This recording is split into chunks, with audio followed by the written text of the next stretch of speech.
चर्चा करते हैं क्रम विनिमय प्रगुण यानी कि कॉम्यूटेटिव प्रॉपर्टी पर।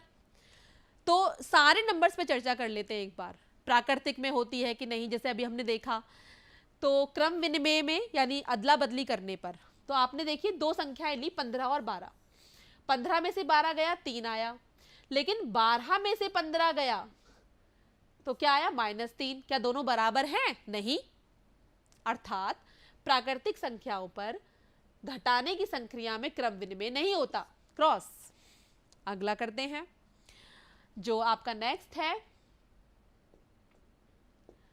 है वो है आपका इंटीजर्स, पूर्णांक।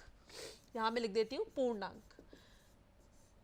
पूर्णांक में प्लस भी होते हैं माइनस भी होते हैं। तो आपने एक संख्या ली -12, एक ली प्लस का 12, आपने इनको सॉल्व किया तो आंसर आया -27। और जब अदला बदली की, प्लस का 12 इधर कर दिया, माइनस का 15 इधर कर दिया, तो आया +27। ये प्लस में ये माइनस में, यानी इसमें संतुष्ट नहीं होता घटाने की संक्रिया में। अब परिमेय संख्या लेते हैं, तो -1/12 और -5/12। अब देखिए बिल्कुल वैसे ही जोड़ेंगे, ये तो 12 सेम है। माइनस माइनस क्या बन गया प्लस, -1 और 5 4/12। सरलतम रूप में कर दिया आपने 1/3। ठीक है। अब अदला बदली करिए, माइनस के 5/12 पहले लिख लिया, माइनस के 1/12 बाद में लिखा, हल किया ऐसे ही, माइनस माइनस यहाँ बन जाएगा प्लस, ये आया माइनस के 4/12 यानी माइनस के 1/3। क्या ये बराबर हैं 1/3 और -1/3? ये दोनों बराबर नहीं हैं। इसलिए हम कह सकते हैं कि जो क्रम विनिमय प्रगुण है उस पर परिमेय संख्याओं में घटाने की संक्रिया पर ये संतुष्ट नहीं होता। अब एक सवाल करते हैं कि दोनों पक्षों को हल करके परिमेय संख्या के रूप में व्यक्त कीजिए तथा सत्यापित कीजिए कि दोनों पक्ष समान नहीं हैं। पहले ही बोल दिया समान नहीं है, लेकिन आप सत्यापित करके दिखाइए। आपने एक सवाल लिया, ये सवाल आपको दे रखा है, तो इसमें आपने पहले लेफ्ट हैंड साइड सॉल्व की। ठीक है। इस माइनस को आपने ऊपर पहुंचा दिया, ये माइनस माइनस तो प्लस बन जाएंगे। दूसरा इनका एलसीएम लिया, क्योंकि ये दोनों अभाज्य संख्याएं हैं, तो इनका एलसीएम आया 13 × 11 143। तो 143 आपने यहाँ लिख लिया। अब -6 को करनी पड़ेगी 11 से गुणा, और माइनस के 5 को करनी पड़ेगी 13 से गुणा, और ये माइनस माइनस बन जाएंगे यहाँ प्लस, ये बन गए प्लस।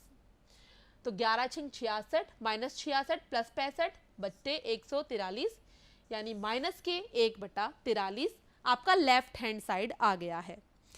अब इसका राइट हैंड साइड भी तो सॉल्व करना होगा, तो चलिए राइट हैंड साइड करते हैं। 5/-11 माइनस के 6/13। तो पहला स्टेप तो मैं वही करूंगी, -1 से गुणा करूंगी तो ये माइनस ऊपर चला जाएगा। इनका एलसीएम अगेन 143 ही आएगा, तो मैंने 143 यहाँ लिख दिया। अब आपको पता है माइनस के 5 को तो मुझे 13 से गुणा करनी होगी, और ये माइनस माइनस बन जाएगा प्लस, ये दोनों, और 6 की गुणा मुझे 11 से करनी होगी। तो यहाँ आ जाएगा -65 प्लस का 66 बटे 143। आंसर आया 1/143। बच्चों चिन्ह में फर्क है, एक में माइनस है, एक में माइनस नहीं है, इसलिए ये दोनों पक्ष समान नहीं है। यही इसका हमारा उत्तर आएगा, हमने सत्यापित कर दिया है।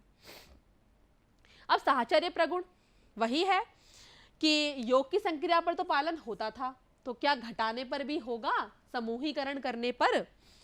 तो चलिए, जैसे कि आप जानते हैं प्राकृतिक संख्याओं में ये संतुष्ट नहीं होता है। इसी प्रकार से जो पूर्ण संख्याएं हैं उसमें भी ये संतुष्ट नहीं होता है। अब परिमेय संख्याओं में करके जब आपने देखा तो वही करना है। देखिए ब्रैकेट में जो दिया हुआ है उसे हम पहले हल करेंगे। ठीक है, जब हमने पहले हल किया ये आया, तो उत्तर आया 1/6। अब दूसरे वाले ग्रुप बना लीजिए, इन दोनों का ग्रुप बना लीजिए। अब की बार इन दोनों का हल किया, आया -13/6। तो दोनों उत्तर तो बिल्कुल डिफरेंट हैं, यानी साहचर्य प्रगुण पर भी घटाने की संक्रिया में संतुष्ट नहीं हो रही परिमेय संख्याएं। तो इतना हमने इसमें कर लिया है, यानी जो a - b - c बराबर नहीं है a - b - c के बराबर नहीं आया। तो बच्चों यदि p बटा q, r बटा s और t बटा u कोई भी 3 परिमेय संख्याएं हैं तो p बटा q माइनस r बटा s माइनस t बटा u, देखिए समूहीकरण किया है, पहले इन दोनों को आप घटा कर रहे हैं, ये बराबर नहीं आएगा यदि आप इनके समूह बदल देंगे, इसके बराबर ये नहीं आने वाला। आशा है आपको ये समझ में आ गया होगा।